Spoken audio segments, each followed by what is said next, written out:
10월 19일 목요일 상암동 클래스 시작합니다. 네, 아침부터 촉촉한 가을비가 내리고 있습니다. 수도권과 강원도에는 오전까지 비가 내리다가 잦아들겠고요. 오후 들면 남부지방으로 비구름이 점차 확대된다고 합니다. 네, 내일 오전 중에는 비가 모두 그치겠지만 강한 바람 또 벼락과 함께 제법 요란하게 내린다고 하니까요. 주의해 주시기 바라고요. 비가 그치고 나면 날씨가 또 반짝 추워진다고 하는데 잠시 뒤에 더 자세하게 전해드리겠습니다. 네, 그리고 오늘부터 내년 3월 31일까지 동절기 전 국민 대상 코로나19 무료 접종이 실시됩니다. 이제 전 국민이 무료로 백신을 맞을 수 있는 건데요. 65세 이상 고령자와 12세 이상의 면역 저하자, 그리고 감염 취약시설 입소자나 종사자는 오늘부터 우선적으로 접종받으실 수 있습니다. 네, 지역 내 위탁 의료기관이나 보건소에 가시면 되고요. 65세 이상 고령층은 코로나19 백신과 함께 독감 백신을 동시에 접종받을 수 있으니까요. 네. 이것도 참고해 주시기 바랍니다. 네. 자, 오늘도 알차게 준비했습니다. 상클 끝까지 함께해 주시기 바랍니다.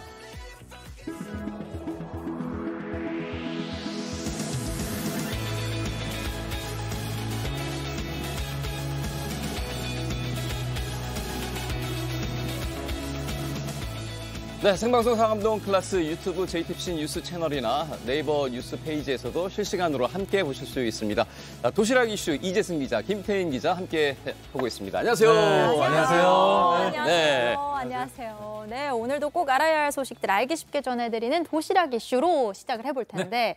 오늘은 또 척척 박사의 전문 분야죠. 날씨 소식도 있어요. 네. 일단 첫 번째 이슈 뭔가요? 자, 오늘 첫 번째는요. 기숙사도 빈대 습격입니다. 최근 인천의 한 사우나에서 빈대가 발견돼서 논란이 일었는데요. 네. 이번에는 국내 한 대학의 기숙사에서도 빈대가 나타났습니다. 자, 보시면요. 침대 본데 저 쌀알 정도 크기의 까만 물체가 오른쪽 아래 좀 보이고 있습니다. 네. 대학교 기숙사에서 발견된 건데요. 새로 지은 신축동 건물에서 나왔다고 합니다. 자, 다리 곳곳에 어이구야. 지금 빈대에 물린 사진도 보이죠. 네. 빈대에 물려서 치료 중인 학생이 있을 정도로 상황이 심각합니다. 제보에 따르면 염증 수치가 굉장히 높게 나와서 여러 병원을 다녔다라고도 하는데요. 네. 이 간지러움의 정도가 굉장히 심하다고 합니다. 네, 아이고 걱정이네요. 네. 내년 파리올림픽을 앞둔 프랑스에서 이 빈대 습격에 휴교령까지 내렸다는 소식이 전해졌었는데요. 네. 우리나라도 좀 안심할 수 없는 그런 상황인 것 같습니다. 네, 그렇습니다. 이 국내에서는 1970년대에 강력한 살충제를 뿌려서 빈대가 거의 자취를 감춘 것으로 알려졌지만 네. 최근 들어 부쩍 출몰 빈도가 높아지고 있습니다. 해외에서 유행하는 빈대가 일부 유입된 것으로 보이는데요. 최근 한 유튜버가 제보를 받고 찾아간 인천의 찜질방에서도 저렇게 빈대가 출몰했습니다. 해당 유튜버는 사우나 매트 아래와 바닥 틈 사이에서 빈대 성충과 유충을 발견했다라고 밝혔는데요. 네. 현재 이 사우나 운영을 좀 중단하고 소독 작업을 하고 있습니다. 네. 그 1970년대 그 DDT라는 그 살충제를 썼던 걸로 저도 이제 전해 들었습니다. 네, 전해 들었습니다. 근데 너무 강력해서 이러다가 사람 잡는 것 아니냐, 막 이런 얘기가 많았었는데요. 그때 정말 강력한 살충제를 썼었어요. 네. 전해 들은 것 치고는 굉장히 상세하게 기억을 하고 있는데요. 이 빈대가 저한테는 사실 좀 생소하거든요. 네. 이게 모기처럼 사람의 피를 빨아먹는 건가요? 저도 좀 생소해서 많이 봤습니다. 저도. 그랬더니 빈대는 몸 길이가 9mm가 채 안 되는 야행성 곤충입니다. 사람을 비롯한 온열 동물의 피를 빨아먹고 사는데 전염병을 옮기지는 않지만 네. 물릴 경우에 심한 가려움증을 유발합니다. 네. 또 빈대가 혈관을 찾아서 이동하면서 물기 때문에 무는 자국이 일렬로 생기는 이런 특징이 있습니다. 보통은 여행을 갔다가 빈대에 물리는 경우가 많아서 빈대를 발견했다면 빨리 숙소를 바꾸는 게 좋겠죠. 아니, 근데 힐링하려고 여행을 가는데 여행 갔다가 이렇게 숙소에서 빈대가 나온다고 하면은 너무 끔찍할 것 같거든요. 네. 혹시 빈대 확인할 수 있는 방법이 따로 있는 건가요? 네, 뭐 매트리스를 막 들어 올린다 뭐 이럴 수도 있겠지만 아무래도 이제 국내보다는 해외 여행서 이 빈대를 발견할 확률이 높을 텐데요. 자, 외국의 15년 경력의 호텔리어는 이런 조언을 했습니다. 객실에 빈대가 있는지를 확인하려면 불을 끈 뒤에 휴대폰 손전등 기능을 사용하라라고 얘기를 했는데요. 네. 빈대가 야행성이기 때문에 불을 꺼야 발견 확률이 높아지기 때문입니다. 또 시트에 혈흔이 있거나 냉장고나 커튼, 다리미판 등 매일 청소하기 어려운 물품을 확인해 보라고 덧붙였습니다. 네. 아니 어디 여행 갔을 때 숙소에 들어가면 일단 먼저 불 켜기 전에 한번 확인을 해보는 것도 좋은 방법일 것 같은데요. 빈대 잡으려다 초가삼간 태운다라는 말이 있는데 정말 빈대는 한 번 생기면 없애기가 매우 어렵다고 합니다. 특히 잠을 잘 때 우리를 괴롭히기 때문에 정말 힘들 수 있다고 하는데요. 방역을 좀 철저히 하고 또 해외 유입도 잘 차단해서 외국처럼 또 빈대가 일상이 되는 이런 건 우리가 반드시 막아야 되겠습니다. 자, 그럼 다음 이슈로 가겠습니다. 네. 다음은 고속도로 만취 질주입니다. 술을 마신 채 고속도로에서 운전대를 잡은 남성이 있습니다. 네. 심지어 자신의 유튜브 채널에서 음주로 질주하는 모습을 생중계하기도 했는데 시청자의 신고로 결국 붙잡혔습니다. 네. 자, 한 50대 유튜버가 술 마시는 장면을 본인의 유튜브 채널에서 생중계하는 모습인데요. 자, 이런 과정에서 뭐 병을 깬다든지 뭐 침을 뱉고 여러 가지 그런 진상이라고 하죠. 그런 가지각색의 그런 술에 취한 행동을 합니다. 네. 자, 그러고 나서 병을 깨는 모습도 지금 나오는데 라이브 방송을 끝낸다라고 하면서 일단 라이브 방송을 끝냈거든요. 네. 그런데 얼마 지나지 않아서 또 다른 장소에서 라이브를 켭니다. 바로 술에 취한 상태로 고속도로를 질주한 모습이 그대로 영상에 담겼습니다. 네. 보시죠. 차 보고 있는데 지금 난리나서 지금. 아니 형님 저 진짜. 차 내리라고 얼른. 뭐 하는 거 술 먹고 운전하는 거 지금 저쪽 사람 다 보고 있잖아 지금. 누가 형님? 저 술 먹은 적 없습니다 형님. 형님 알겠습니다. 세우라고 일단 기다리라고 얼른. 예 알겠습니다 형님. 나 술 먹고 운전한 적 없는데 고소해라. 고발하라. 네. 아니 오리발도 이런 오리발이 없습니다. 그러게요. 아니 버젓이 만취 상태로 음주운전하고 생중계까지 해놓고. 얼마나 술에 취했으면 저렇게 하겠어요. 와, 아니 근데 또 술을 안 마셨다고 딱 잡았대는데 정말 할 말이 없네. 네. 아니 혀가 꼬여 있을 정도로 만취 상태잖아요. 근데 당시에 저 모습을 실시간으로 본 시청자들은 진짜 너무 마음이 조마조마했을 것 같거든요. 근데 정말로 저 남성 도로 위에 시한폭탄이라고 표현을 해도 참 과언이 아닌데 또 본인뿐만 아니라 무고한 다른 사람들한테도 피해가 갈 수 있는 그런 행동이잖아요. 네, 그렇죠. 참 하나하나 듣다 보면 이게 왜 저런 말을 했을까 참 말이 안 되는 상황인데 결국 저 유튜버 당시 영상을 본 시청자가 112에 신고를 했고 경찰이 급기야 출동을 했습니다. 자, 그런데 이 출동한 경찰에게 한 말도 기가 찹니다. 이 상황 함께 보시죠. 담배 피우는 것도 있고 이 지금 말랐잖아. 가시라고 경찰서에 다시 부르고 다 하자고 경찰서에. 나도 인권 있잖아요. 부를 때는 불었고 다 원한다 해결했잖아. 나도 인권 있잖아요. 나름대로.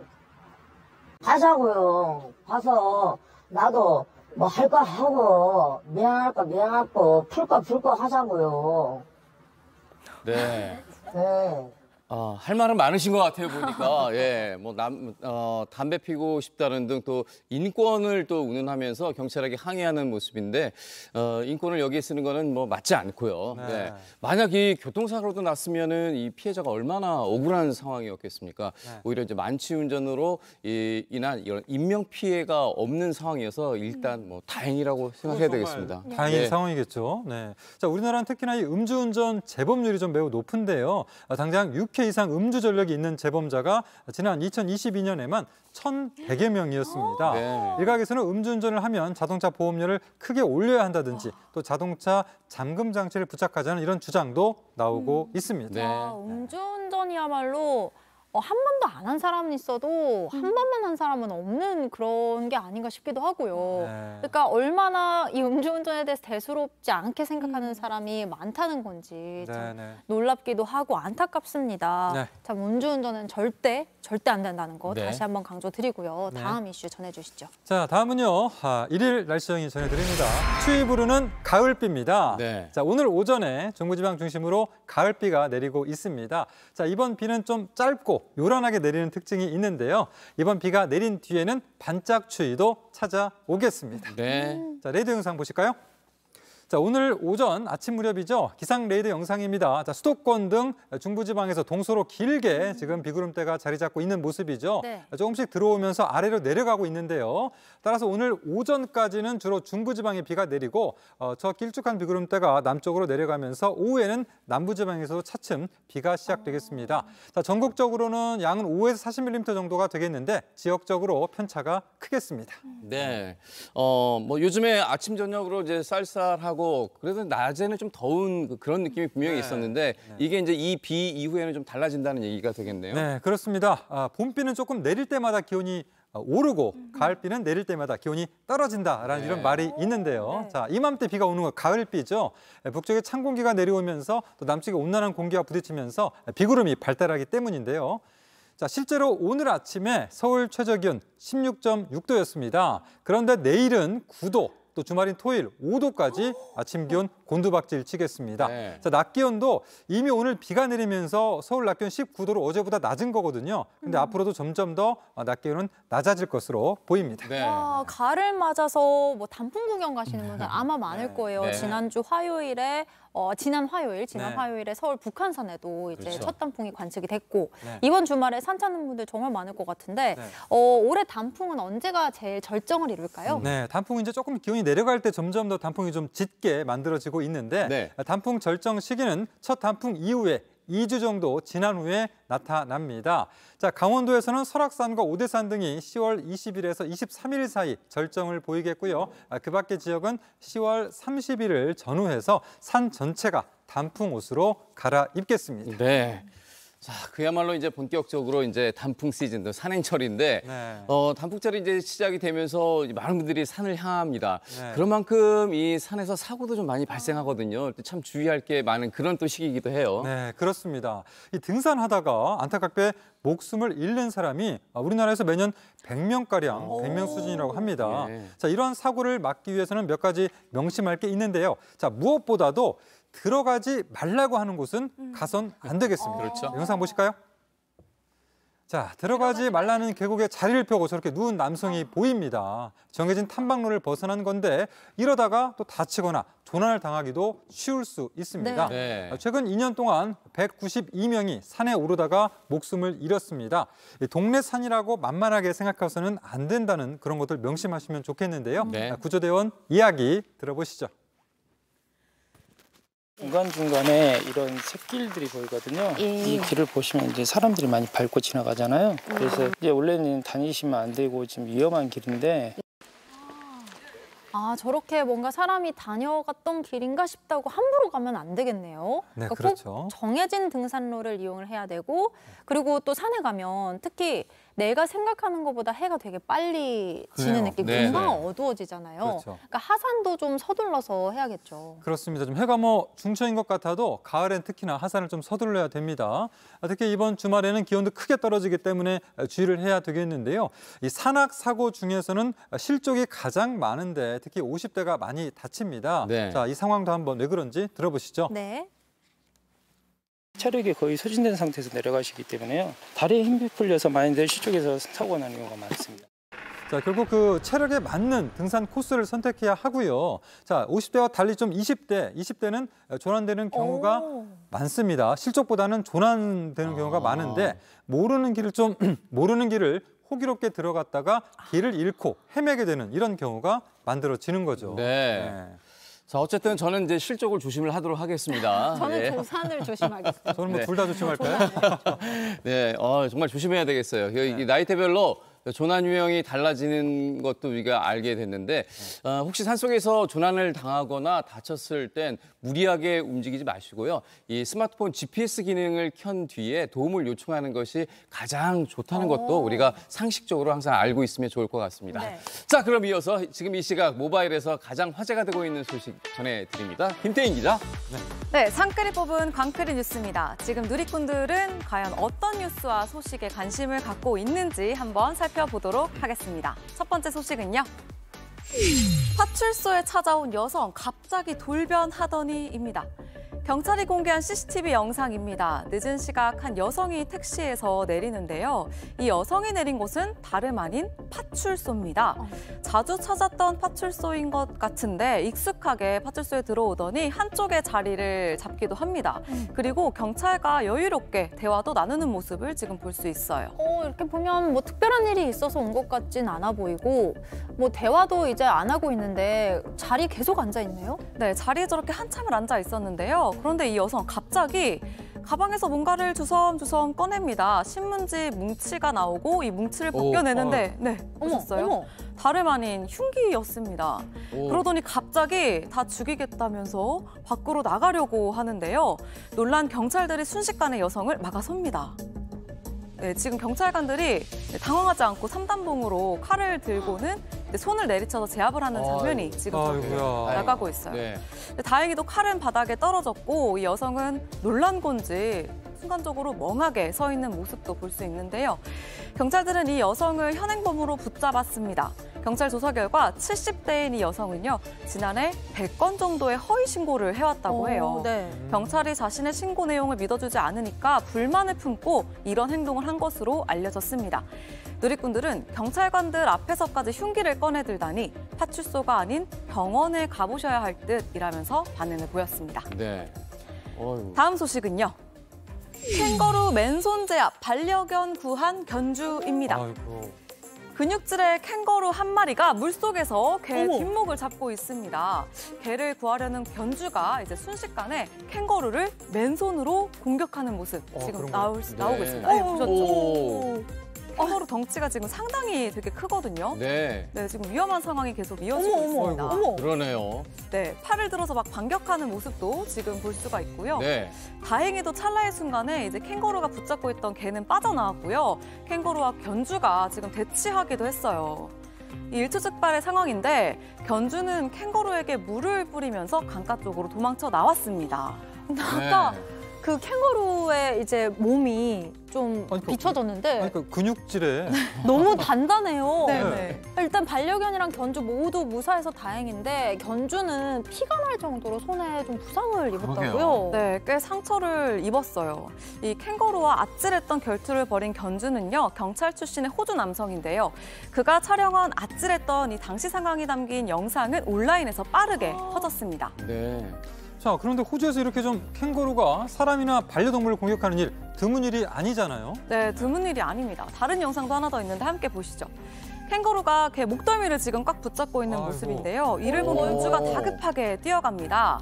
네, 캥거루랑 지금 견주랑 대치를 하고 있는데 순식간에 둘 다 공격 자세를 취하고요. 견주가 보셨죠? 캥거루의 얼굴을 주먹으로 이제 강하게 내려칩니다.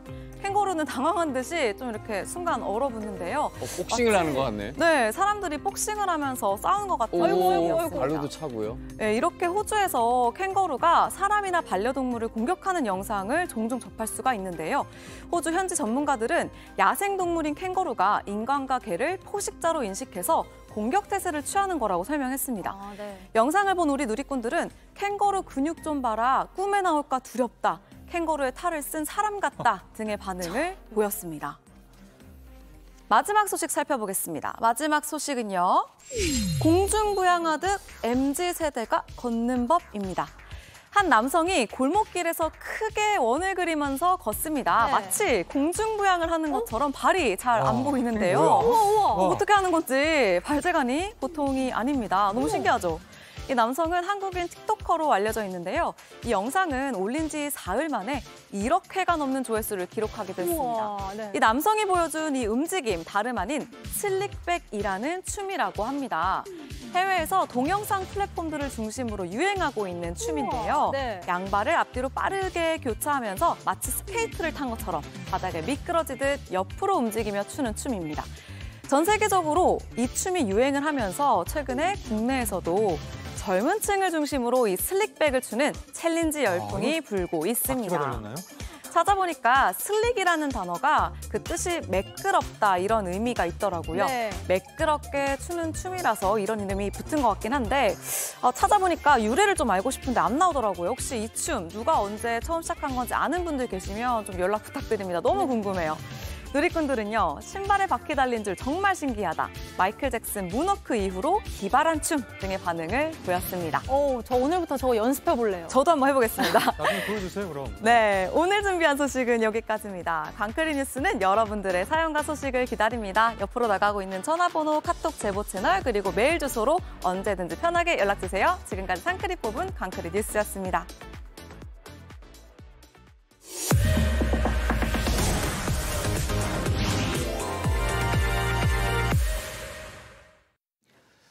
네, 지금 시각 10시 20분을 향해서 가고 있습니다. 저 같은 경제를 잘 알지 못하는 사람들을 위한 코너죠. 경제를 잘 알지 못하는 사람들을 위해서 당장 내 돈이 되는 정보를 전해드립니다. 머니클래스, 오늘 최근 주식시장의 뜨거운 이슈들을 알기 쉽게 정리해보는 주식 핫 키워드 시간인데요. 전문가 바로 만나보겠습니다.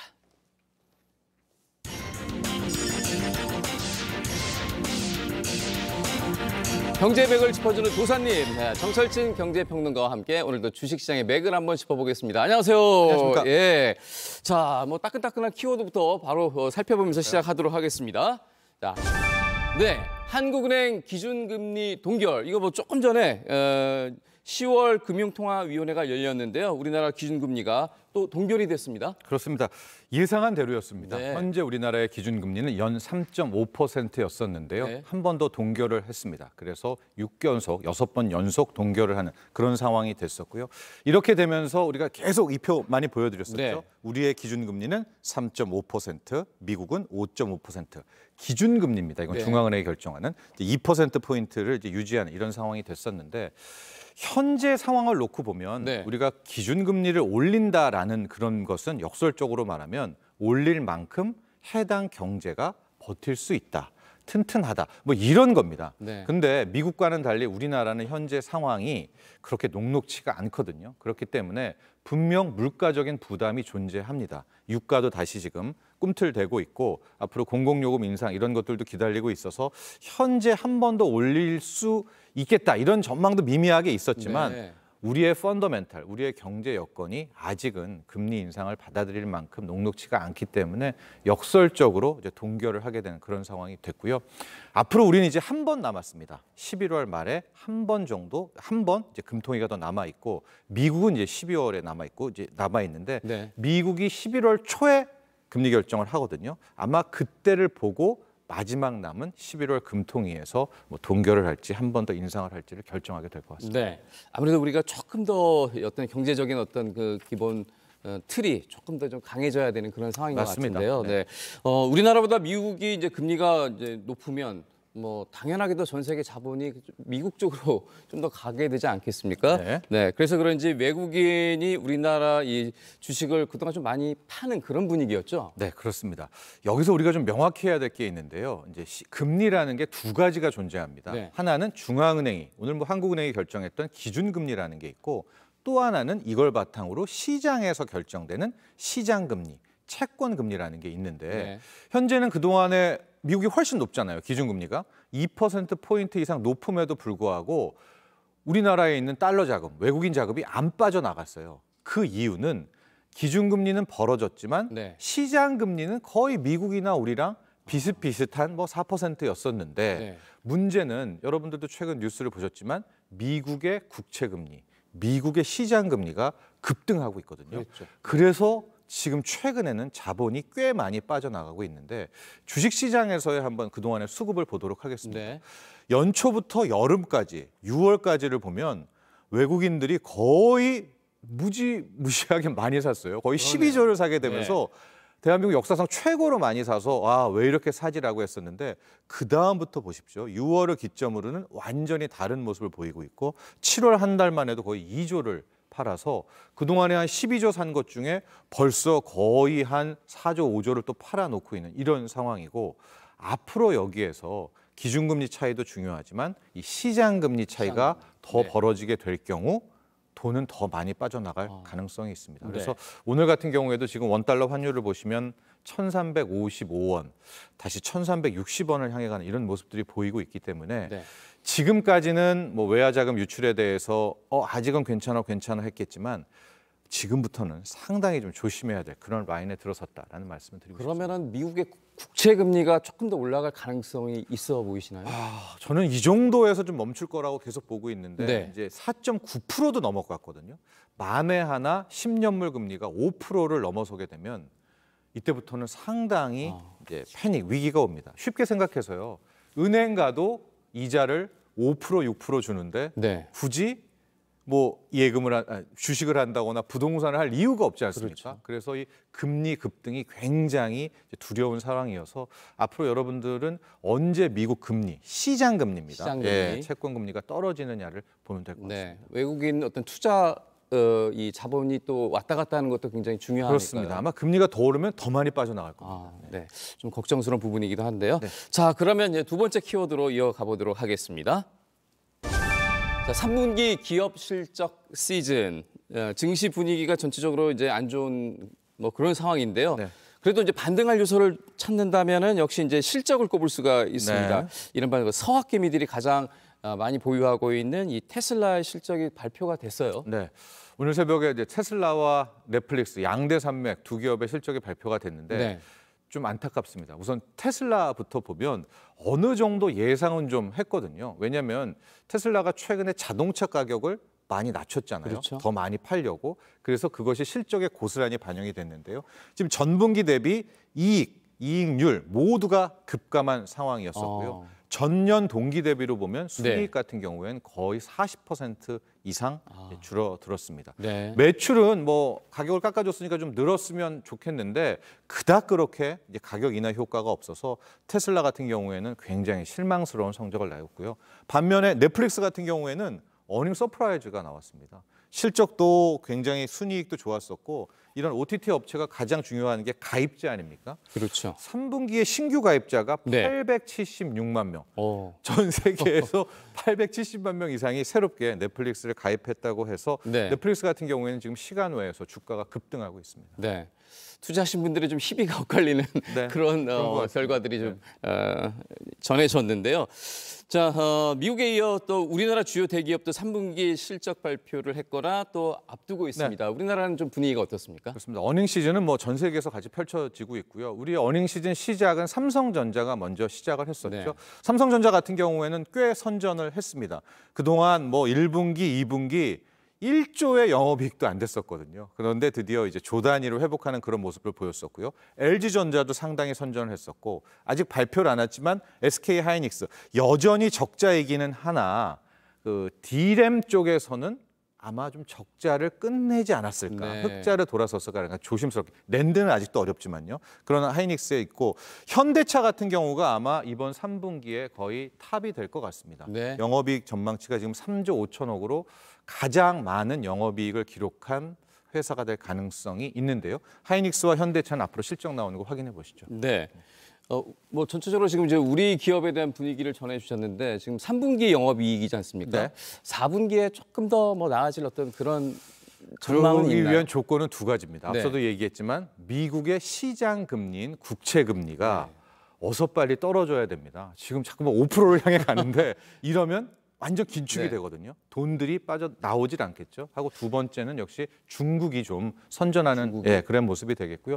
뭐 여기 표에는 안 나왔지만 에코프로 같은 경우에도 실은 3분기 실적은 뭐 많은 분들이 좋아하시지만 좀 실망스러웠었거든요. 네. 그런 것들이 또 주가에 반영돼 있다. 이렇게 보시면 되겠습니다. 오늘 뉴스인가요? 보면은 그 중국의 어떤 실적이 그래도 좀 예상외로 괜찮았다 이런 뉴스도 전해졌는데. 네, 어제 보니까 3분기 성장률이 네. 생각보다 잘 나와서 중국 이야기를 하고 싶은데 이게 시장은 계속해서 미국 쪽, 특히 네. 미국의 시장 금리, 채권 금리 상황을 바라보고 있어서 큰 틀에서 오늘도 굉장히 주식 시장이 현재까지 어려운 모습을 보이고 있습니다. 그러면 미국의 그 시장 금리, 그 채권 금리가 떨어지려면은 미국의 어떤 상황이 좀 좋아져야 되나요? 첫 번째로 네. 미국의 연준이 우리에게 강력한 사인을 줘야 될 것 같아요. 이제 11월, 12월 남아 있는데 네. 더 이상의 금리 인상은 안 할 거야. 이 정도면 충분해라는 좀 사인을 준다면 일단 좀 시장 금리가 꺾일 것도 떨어질 것도 같고요. 두 번째는 미국 경제가 좀 안 좋아지는 사인이 나와야 돼요. 이게 굉장히 역설적이죠. 예. 저 이렇게 장기 금리가 채권물이 올라간다는 것은 미국이 나름 괜찮기 때문에 올라가는 거거든요. 네. 그래서 앞으로 미국의 경제 지표가 나왔을 때 고용이 나빠진다든가 네. 소매도 뭐 소비도 꺾였다든가 이런 거를 우리가 역설적으로 좀 기다려야 되는 건데요. 오늘 밤에 제롬 파월 연준 의장의 연설이 있습니다.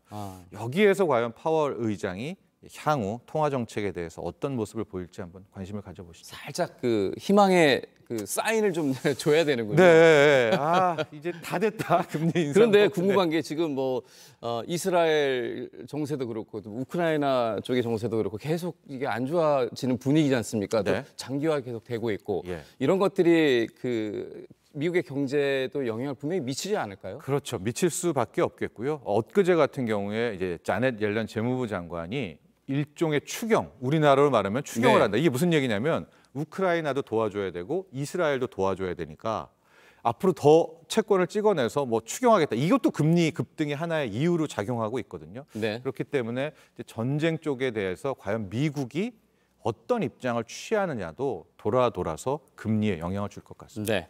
자, 미국의 국채 금리에 계속해서 관심 있게 지켜봐야 될 것 같고요. 자, 마지막 키워드 보여주시죠. 불법 공매도 적발. 최근 금융당국이 불법 공매도 적발했습니다. 어떤 내용인지 좀 설명해 주시죠. 외국계 증권사 두 곳이 무차입 공매도 약 한 560억 어치를 쳤다. 그래서 불법적인 수익을 올렸다라는 게 내용인데요. 공매도도 어려운데 네. 무차입 공매도도 굉장히 어렵지 않습니까? 네. 공매도라는 것은 현재 우리나라가 이제 허용하는 것은요. 주식 있는 누군가한테 주식을 대차, 빌려야 됩니다. 빌린 다음에 그 빌린 주식을 가지고 미리 팔아놓는 거예요. 가령 이제 이 공매도 주체가 있다고 쳐볼게요. 누구에게 이제 빌렸겠죠. 뭐 국민연금한테 빌릴 수도 있겠고요. 10,000원에 팔았습니다. 근데 향후 이 주가가 쭉 떨어져서 뭐 5,000원이 됐다고 쳐봐요. 그러면 이 공매도 판 사람이 5,000원의 주식을 사서 자신의 빌렸던 사람한테 갚습니다. 네. 근데 이 사람은 10,000원에 미리 팔아놨잖아요. 그러니까 돈으로는 5,000원 이익이 남아있는. 이게 공매도로 돈을 버는 방식인데 무차입 공매도라는 것은 맨 처음에 있는 저 대목에서부터 불법을 저지른 겁니다. 즉 외국계 기관이 대차를 하지 않고 없는 상황에서 미리 허위 주문을 내버린 거죠. 네. 560억어치를. 그러니까 마치 봉이 김선달처럼 앉아서 돈을 벌게 되는 그러네요. 이런 상황이 나와서 이 부분에 대해서 뭐 금감원장도 강력한 최고의 과태료 매기겠다. 뭐 가능하면 형사처벌까지 하겠다라고 이야기를 했는데요. 현재 국민들 청원이 계속되고 있습니다. 그럼 국민들이 바라는 것은 두 가지를 바라고 있습니다. 첫 번째 같은 경우에는 앞서서 우리가 뭐 주식을 빌린다, 뭐 대차 빌렸다 하는 것들이 현재 디지털 시스템이 아니라 수기로 내가 빌렸어. 그래서 나중에 맞춰보고 있으니까 이걸 좀 시스템화해달라는 요구 하나가 있고요. 두 번째가 이것도 굉장히 중요한데 누구에겐가 이제 공매도를 쳤어요. 그리고선 상환을 해야 되는 기간이 개인들은 90일로 정해져 있거든요. 그러니까 이게 무슨 말이냐. 자신은 주식이 떨어질 줄 알고 공매도를 쳤는데 90일이 지났는데도 안 떨어지고 오히려 올라요. 그럼 일단 90일로는 판을 끝내서 손해를 보든 이익을 보든 포지션을 아웃했다 다시 들어가야 되는데. 개인들은? 예, 개인들은요. 하고 외국도 그렇게 많이 규정을 하고 있는데 우리나라는 리볼빙 제도를 외국계 기관과 큰 손들에게 주고 있어요. 이거는 3개월이 90일이 지났는데도 리볼빙을 걸어서 또 그 포지션을 유지하고 그러니까 어떤 주식이든 악재는 있을 수가 있지 않습니까? 그래서 우리에게는 외국인 투자자와 기관들에게 이 너무나 상환 기간이 없이 두고 있기 때문에 언젠가는 떨어지잖아요. 그러겠죠. 그걸 기다리고 있겠죠. 그걸 기다리고 계속 공매도로 주가를 누른다 해서 지금 두 가지를 청원한 개인이 5만 명이 넘어 있는데요. 과연 이번에 금융당국이 뭐 시스템은 아니더라도 저 상환 기간에 대해서 어떤 입장을 취하는지 한번 지켜보면 좋을 것 같습니다. 개인 투자자들이 사실 그 공매도에서 계속해서 이제 그런 요구를 하고 있는데 그 공매도의 어떤 그 긍정적인 요인도 분명히 있긴 있는 거죠. 있는데 현재 우리나라 같은 경우에는 긍정적인 요인보다 부정적인 요인이 더 큰 게 사실입니다. 왜냐하면 뭐 긍정적이라는 것은 가치도 없고 이익도 잘 안 나는 게 기업이 주가만 오를 때 공매도를 때려서 주가를 제자리를 찾는 기능이라고 한다면 우리의 공매도는 오히려 실적이 잘 나오거나 성장성이 있는 기업의 공매도를 갖다 때리거든요. 그러니까 우리 같은 경우에는 좀 운영에 있어서 본질을 좀 벗어난 그런 측면이 분명히 있습니다. 분명히 공매도에 대해서는 우리가 한 번 더 계속해서 좀 살펴볼 필요가 있어 보입니다. 자, 그러면 오늘 순서를 또 마무리하기 전에 오늘도 두 분 뽑아서 영화 관람권 2장씩 드리는 퀴즈 준비되어 있습니다. 특정 종목의 주가가 하락할 것으로 예상되면 주식을 빌려서 매도 주문을 내는 이 투자 전략은 무엇일까요? 우리가 지금 공부 많이 했죠? 1번 공모주, 2번 공매도, 3번 순매도입니다. 정답 골라서 지금 상클 생방송 나가고 있는 JTBC 뉴스 유튜브 실시간 댓글창에 남겨주시면요. 두 분 뽑아서 방송 끝날 즈음에 발표를 하겠습니다. 자, 지금까지 머니클래스 정철진 경제평론가와 함께 얘기 나눴습니다. 고맙습니다. 감사합니다. 지구촌에서 화제가 된 소식들 알아보는 월드클래스입니다. 지금 미국 알래스카주 앵커리지에서는 시장을 새로 뽑으려고 선거 준비가 한창인데요. 아주 특별한 후보가 출마 선언을 해서 화제를 모으고 있습니다. 모자가 잘 어울리는 이 남성, 이 사람이 시장 후보인가요? 사실은 이 남성이 아니라 함께 산책을 하고 있는 이 견공이 주인공입니다. 내년 봄 신임 시장 선거를 앞두고 있는 미국 알래스카주 앵커리지에서 사람 대신 알래스카 멜러뮤트 혼혈 견공이 출마를 하겠다고 나섰습니다. 메이코라는 이름의 이 견공은 벌써부터 선거운동에 돌입했는데요. 귀여운 외모와 특유의 친화력으로 보는 사람마다 미소를 짓게 만들고 있습니다. 이 멍 후보의 선거 캠프 참모이자 보호자인 남성은 메이코야말로 시민들을 하나로 뭉치게 하고 정치적 분열도 해소할 수 있는 후보가 아니겠냐고 말하는데요. 과연 이 견공 후보가 선거 레이스에서 완주할 수 있을까요? 결과가 궁금하네요. 한 여성이 가방에서 과일을 꺼내 원숭이 앞에 내놓습니다. 부족할까 싶어 하나를 더 건네자 원숭이도 뭔가를 여성 앞에 툭 내놓는데요. 자세히 보면 스마트폰입니다. 생물의 종을 초월해 정이 오가는 훈훈한 현장인가 싶지만 사실은 원숭이가 여성에게서 훔친 스마트폰을 인질로 삼아 먹이를 달라고 하는 모습입니다. 인도네시아 휴양지인 발리의 한 사원에서 일어난 일인데요. 이곳의 원숭이들은 관광객들의 소지품을 털어가기로 악명이 높은데 해가 갈수록 그 행태가 더 심각해지고 있다고 해요. 하지만 아무리 골칫거리, 사고뭉치라고 해도 발리에서 원숭이는 신성시되는 동물이라 함부로 손을 댈 수 없는데요. 전문가들은 원숭이들이 긴 시간 관광객과 접촉하면서 후천적으로 약탈 문화를 학습했다며 특히 이렇게 물물 교환까지 할 수 있게 된 건 인류의 인지 능력 발달 과정과도 연관성이 있다고 보고 있습니다. 도전하는 자가 아름답다는 말을 증명이라도 하듯 별별 도전으로 신기록 달성에 진심인 나라가 있는데요. 바로 기네스북 광풍으로 뜨거웠던 나이지리아입니다. 요새 좀 잠잠해졌나 싶었는데 또 진기명기한 현장이 포착됐습니다. 축구공을 머리에 올린 남성, 헤딩을 하는 건 아니고요. 머리에 공을 이고 철탑을 오르기 시작합니다. 그런데 대체 어디까지 올라가나요? 끝도 없이 오르고 또 오르는데 신기하게도 마치 풀로 딱 붙여놓은 듯 공이 머리에서 떨어지질 않습니다. 나이지리아의 유명한 묘기 축구 선수인데요. 이 상태로 12분 만에 무려 80m에 달하는 통신사 철탑에 올라 이 분야 세계 기록을 세웠습니다. 많은 사람들의 환호가 쏟아졌는데요. 나이지리아에서는 진짜 축구 못지않게 이렇게 묘기 축구인 프리스타일의 인기가 뜨겁다고 합니다. 꿈나무를 육성하기 위한 전문 훈련 교실까지 성행할 정도라고 하는데요. 이 놀라운 남성을 뛰어넘어 또 어떤 묘기 축구 스타가 나올지 기대가 되네요. 지금까지 월드클래스였고요. 계속해서 상클 라이프가 이어집니다.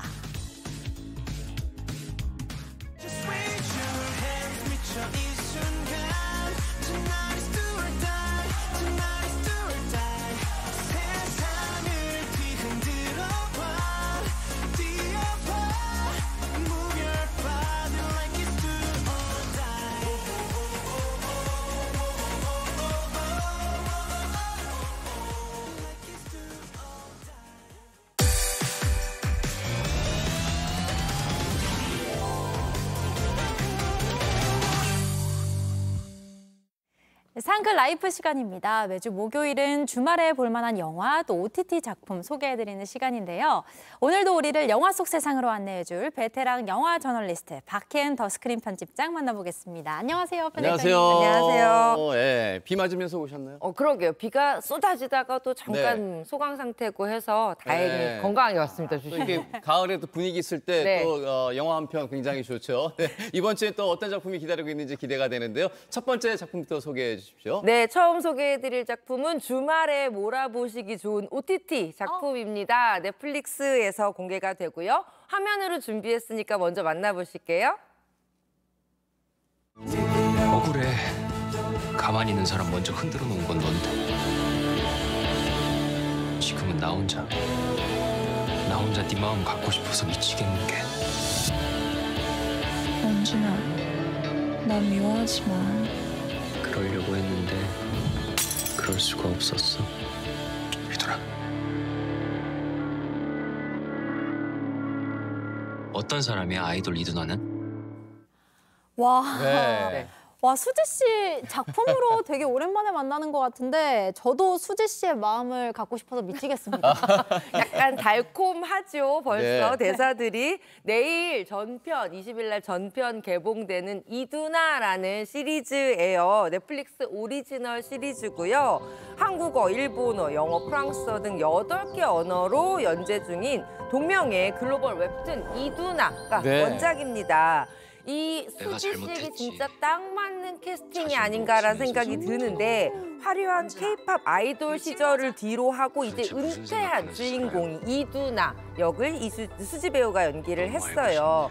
이 이두나는요, 대학가의 쉐어하우스에 그러니까 정체를 숨긴 채 살게 되고요. 평범한 대학생 원준의 사랑을 받게 됩니다. 이 원준 역은 양세종 배우가 연기를 했는데 그를 자신의 사생팬으로 오해하면서 또 벌어지는 이야기, 좌충우돌 청춘 로맨스예요. 모두가 사랑했던 아이돌 스타가 평범한 남자와 사랑에 빠진다는 이 설정이 좀 노팅힐의 한국 버전을 보는 것 같은 느낌을 줄 것 같네요. 도대체 무슨 생각하면서 노팅힐의 그 줄리아 로버츠의 분위기가 나는 생각이죠. 이거는 근데 수지 씨를 위한 저 작품 아니겠습니까? 실제 인기 아이돌 미스 A 출신 아니에요? 네, 많이 아실 텐데 이 작품 약간 수지 씨를 염두에 둔 게 아닌가 싶을 만큼 찰떡 캐스팅입니다. 사실 건축학개론이라는 영화를 통해서 수지 배우 국민 첫사랑이라는 별명도 받았었잖아요. 그 뒤로 다양한 작품들, 뭐 백두산이나 안나 같은 작품들을 통해서 굉장히 깊은 감정 연기까지도 잘 보여준 이 변신을 두려워하지 않는 배우였는데요. 이번에는 수지 배우가 자신의 어떤 아주 오리지널한 모습부터 사람들의 판타지를 채워주는 그런 모습까지 다양한 모습을 보여줄 것 같아요. 왜냐하면 아이돌 출신 또 배우이기 때문에 어떤 점에서는 지금 이 사람이 자기 독백을 하는 건지 대사를 하는 건지 궁금할 만큼 이 진심을 담은 이야기들이 있어요. 그러니까 예를 들면 실제 이 적나라한 걸그룹의 현실들이 대화 속에서 드러나는데요. 뭐 예를 들면 멤버들의 뭐 몸매를 지적하면서 관리 좀 하라고 한다거나 주인공이 이런 얘기를 해요. 나는 원래 욕바지다. 내가 버는 돈의 반은 얼굴값이고 반은 욕값이라고들 해. 라는 말 하는 것만큼 이 아이돌이라는 직업을 가진 젊은 여성을 둘러싼 사람들의 악플이나 오해나 루머, 괴롭힘 이런 부분들에 대해서 좀 다루고 있어요. 그만큼 어떤 면에서는 되게 현실적인 영화일 수도 있겠다는 생각도 들고 평범한 대학생으로 이제 그려진다고 했지만 양세종 씨도 참 매력적으로 나오네요. 네, 국민 첫사랑 수지 씨의 새로운 작품 기대해 보겠고요. 다음 작품도 소개해 주세요. 네, 이번 작품도 기다리시는 분들이 많으셨을 것 같아요. 바로 오늘이죠. 극장과 OTT 애플 TV 플러스에서 동시에 만나실 수 있는 플라워 킬링문이라는 작품입니다. 영화입니다, 이 작품은. 오세이족 살인사건이라고 불리는 이 비극적인 실화를 바탕으로 한 데이비드 그랜 작가의 동명 소설 원작으로 영화로 만들었어요. 그런데 일단 포스터 딱 보셔도 쟁쟁한 얼굴들이 있습니다. 디카프리오라든지 뭐 로버트 드니오라든지 그리고 감독이 누구냐? 바로 거장 마틴 스코시즈 감독이에요. 그의 페르소나로 불리는 이 절친 로버트 드니로와 무려 10번째 영화로 만나게 됐고요. 레오나르도 디카프리오와는 6번째로 함께한 작품입니다. 그야말로 아 하면 아 하고 알아듣는 찰떡 케미를 보여줄 것 같은데요. 이 작품 같은 경우는 디카프리오 감독의 어떤 인생의 역작이다. 자기 스스로 그렇게 말을 할 만큼 큰 어떤 마지막 노력을 쏟아부은 작품이에요. 왜냐하면 이 작품의 러닝타임만 보셔도 느낌 오실 것 같습니다. 영화가요, 3시간 26분입니다. 3시간 반이에요. 3시간 반. 3시간 26분. 근데 요즘 웬만하면 이 영상들이 다 짧아지는 추세인데 요즘 가끔 영화에서만큼은 좀 이렇게 긴 그 러닝타임의 어떤 그 영화들이 좀 눈에 띄고 있네요. 네, 사실 이제 뭐 쇼츠라든지 여러 가지 짧은 인기 있는 동영상들도 많지만 영화는 극장에서 관객들을 조금 더 이렇게 영화 속으로 빨아들이게 하는 장대한 스토리, 뭐 블록버스터 이런 작품들을 만들다 보니 조금씩 러닝타임 길어지는 게 아니냐는 얘기하고 있어요. 네네.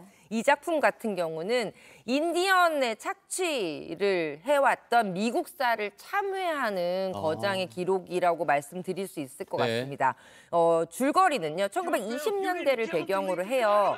검은 황금이라고 불리는 석유의 땅을 가지고 있던 오세이지 부족이 있습니다. 그러니까 엄청난 부자가 됐겠죠. 그런데 이 오세이지족의 엄청난 부를 노리는 연쇄 살인 사건들이 벌어지고요. 이것을 또 쫓는 FBI의 그 내용과 그리고 오세이지 부족 여인과 정말 뜨거운 사랑에 빠진 한 남자의 러브 스토리가 함께 이어집니다.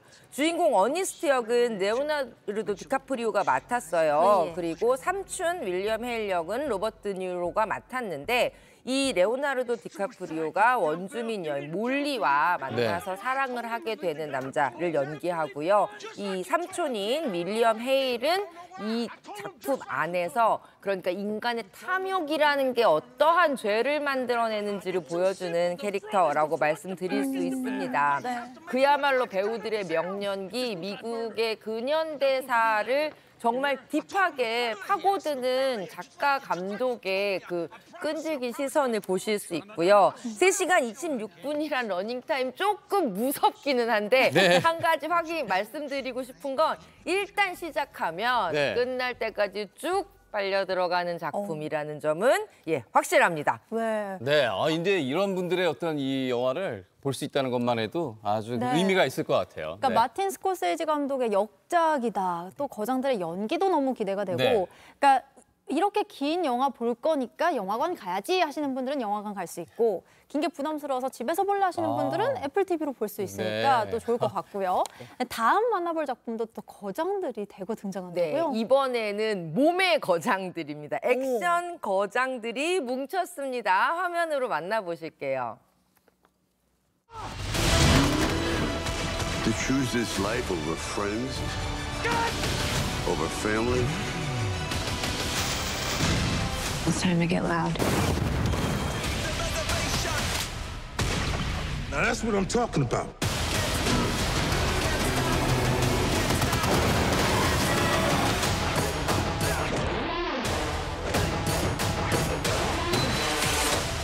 Is that the biggest one you've got?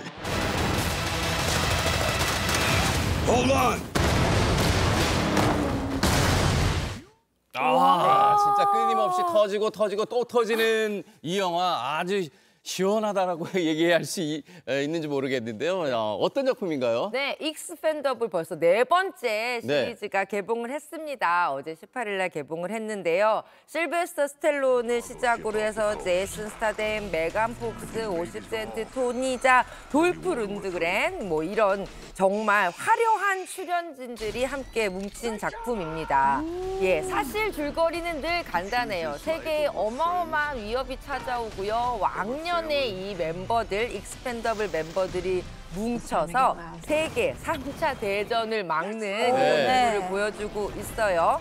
익스펜더블 4에서는 실베스터 스텔론에서 제이슨 스타뎀으로 어떻게 보면 리더가 중심을 이동을 해서 새롭고 더 화끈하고 더 거대한 액션을 보여준다고 하네요. 네.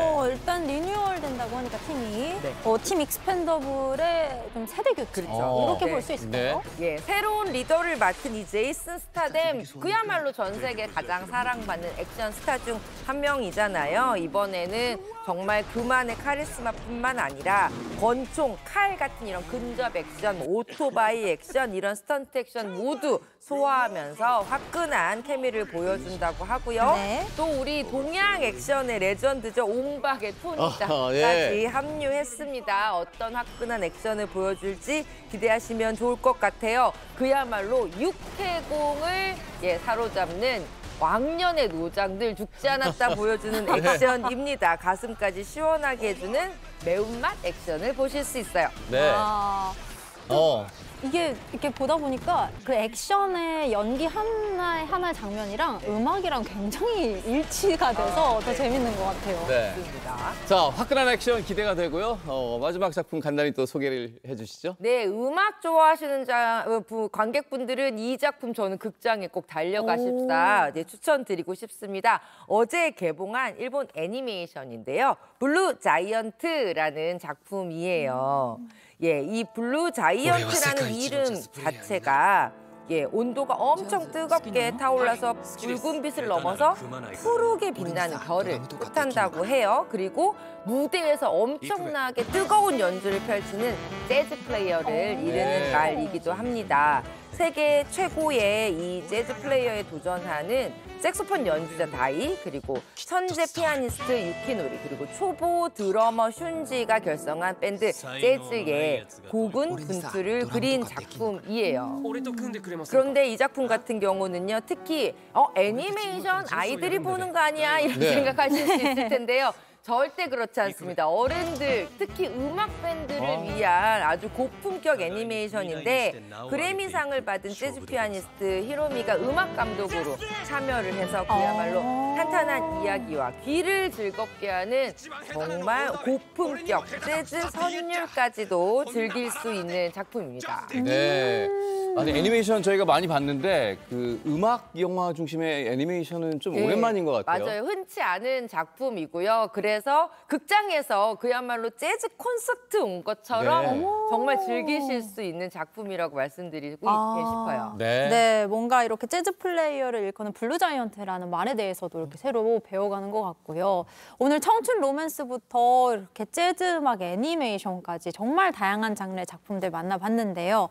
자기가 이렇게 좋아하는 기호에 맞는 취향에 따라서 선택해서 보시면 좋을 것 같습니다. 지금까지 더 스크린의 박혜인 편집장과 함께했습니다. 감사합니다. 고맙습니다. 네, 상암동 클래스 오늘 준비한 소식은 여기까지입니다. 오늘 깜짝 퀴즈 당첨자 또 알려드려야죠. 특정 종목의 주가가 떨어질 것으로 예상되면 주식을 빌려서 매도 주문을 내는 투자 전략은 무엇일까요가 오늘의 퀴즈였습니다. 정답은 2번 공매도였습니다. 네, 오늘 어떤 분들 당첨되셨을까요? 지금 자막으로 나갑니다. 오늘은 늘 푸른 마음님, 그리고 서양심님. 오늘은 늘 푸른 마음을 지니신 분, 그리고 양심이 있으신 분, 이렇게 당첨이 되신 것 같은데 저희 상클 공식 이메일로 선물 받으실 주소 남겨주시기 바랍니다. 네, 자, 비가 촉촉히 내리는 그런 가을인데요. 우산 잘 챙기시고 또 건강도 잘 챙기시는 그런 하루가 되시길 바라겠습니다. 상암동 클래스 내일 아침 10시에 다시 찾아뵙겠습니다. 여러분 고맙습니다. 언제든 내 곁에 쉬어